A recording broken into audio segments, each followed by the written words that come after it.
وہاں کے ہاں فلیٹ کی قیمت ہوتی ہے، آپ بیچ سکتے ہیں۔ آپ کا سوال مین یہی تھا کہ کیا آپ بیچ سکتے ہیں کہ نہیں، حالانکہ پیپر آپ کے پاس نہیں ہے، قبضہ جی بھی آپ کے پاس نہیں ہے۔ قبضہ جی اگرچہ کہ آپ کا اس فلیٹ میں نہیں ہے، لیکن انہی کے دوسرے فلیٹ پہ قبضہ آپ کا بھی موجود ہے، جی اور چونکہ جو قبضہ جن کا ہے وہاں پر وہی اسے خریدنا چاہ رہے ہیں، اور جن جی کے ہاتھ میں پیپر ہے وہ وہی خریدنا چاہ رہے ہیں، صرف جی رجسٹریشن کرانا ہے اب ان کے نام سے، اور جی آپ کو اس کے بدلے میں پیسہ جو ہے، آپ کی جو قیمت ہے وہ آپ کو مل جائے گی۔ تو یہ جائز ہے آپ کے لیے، کوئی حرج نہیں۔ کب آپ کے اوکے لیے جائز نہیں ہوتا؟ جب اگر آپ کسی اور کو بیچنا چاہ رہے ہیں، حالانکہ یہ آپ کے قبضے میں نہیں ہے، جی دوسرا آدمی رہ رہا ہے وہاں پہ، اور اوکے پیپر بھی آپ کے پاس نہیں ہے، دوسرا کوئی شخص ہے وہ جو ہے خریدنا چاہ رہا ہے، تو آپ کو بتانا ضروری ہے کہ دیکھیے نہ اس کا پیپر میرے پاس ہے، اور نہ ہی وہ قبضہ میرے پاس ہے، اور جی یہ جو ہے میرے بھائی لوگ قبضہ کیے ہوئے ہیں، اب پتہ نہیں جو ہے وہ رجسٹریشن کے وقت میں تو جاؤں گا کرا دوں گا آپ کے نام سے، ٹھیک ہے وہ میری پراپرٹی ہے، لیکن اگر وہ قبضہ نہیں دیے ان کو جو نیا آدمی خریدے گا تو ان کو پریشانی ہو جائے گی نا۔ جی تو اسی لیے آپ کسی اور کو تو نہیں بیچ سکتے، لیکن انہی کو جو ہے آپ بیچ سکتے ہیں، کوئی مسئلہ نہیں۔ اوکے ہوں اچھا شیخ، میں ایک اور چیز، میں نے جو ڈیسیجن لیا کہ ہوں اگر ان لوگ مجھے پورا رقم نہیں دیں گے تو ہوں میرا تو قبضہ ان کے فلیٹ پہ ہے ہی، اور ان ہوں کا بیسکلی نیت میرے کو پورا پیسہ دینے کا بھی نہیں ہے پہلے ہوں سے ہی، میرے ہوں کو مطلب ایسے ہی بھگانے کا ان کا نیت ہے، ہوں اور اس لیے میرے کو ان لوگوں نے یہاں پہ ڈالا تاکہ میں پریشان ہو کے خود ہی بول دوں کہ بھائی جو ہے لے لے، ختم کر، میرے کو جانے دے۔ ہوں لیکن میں ابھی آ گیا تو میں ان کی نیت سمجھ گیا، تو میں بولا اب تو میں ان کے سر پہ ہی بیٹھ جاؤں گا۔ تو ہوں میں ابھی میں نے جو کیا ڈیسیجن لیا ہے کہ یہ پیسہ تو میرے کو دیں گے نہیں، تو میں سوچا کہ ان پہ کیس کر کے ان کا بھی جو ان کا جو گھر ہے نا، اس پہ بھی قبضہ ماروں اور ادھر بھی قبضہ ماروں۔ ہوں تو وہ یہ جائز جائز ہے نہیں ہے، کیا؟ لیکن جائز نہیں ہے؟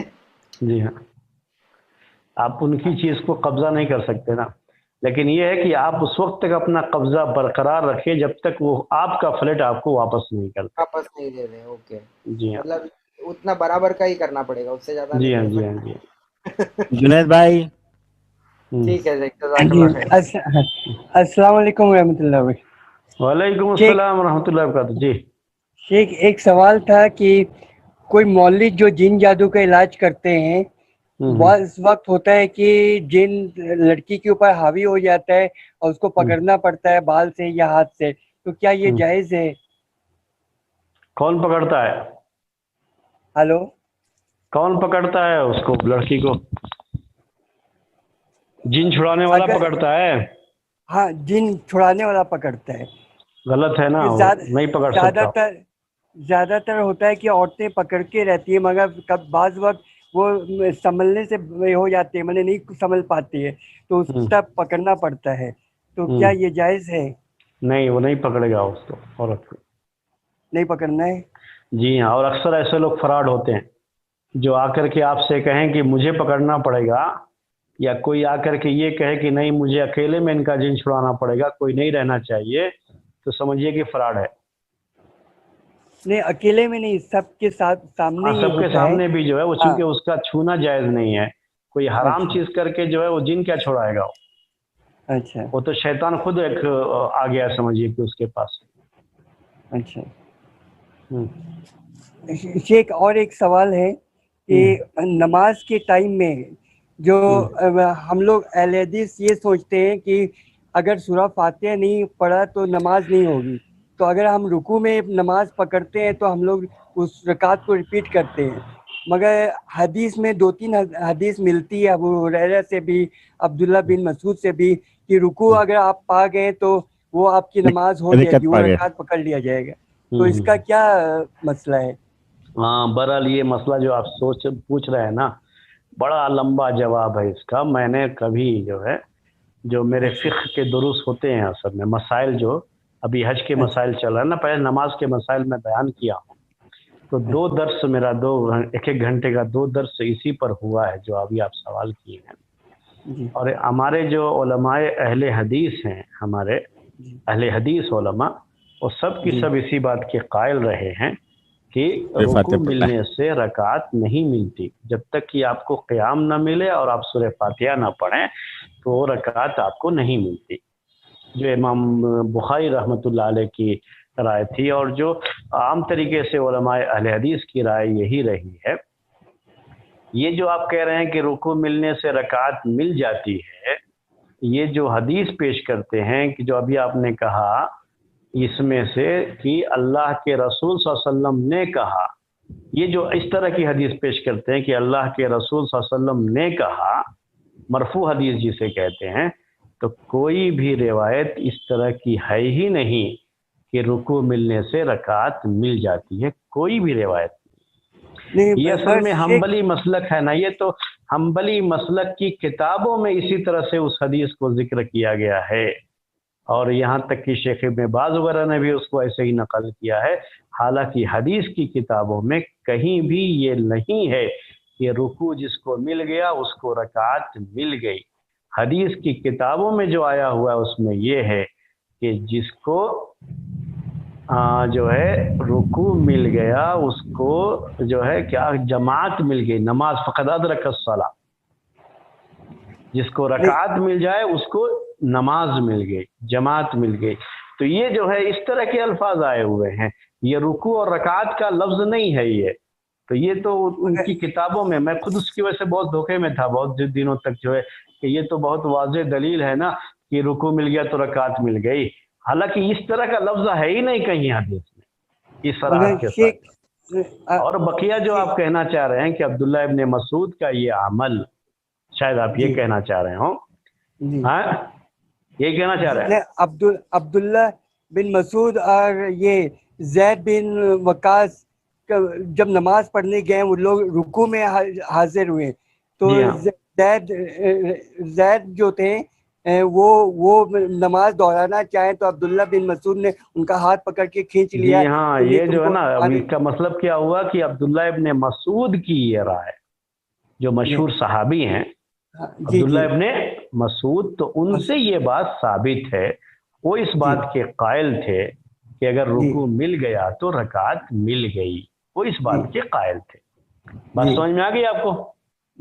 لیکن اللہ کے رسول صلی اللہ علیہ وسلم نے یہ بات کہی ہے، یہ ثابت نہیں ہے. میں اصل یہ آپ کو واضح کرنا چاہتا ہوں، پہلے اس کو نوٹ کر لیجیے گا. جی عبداللہ ابن مسعود کی بات وہ ثابت ہے.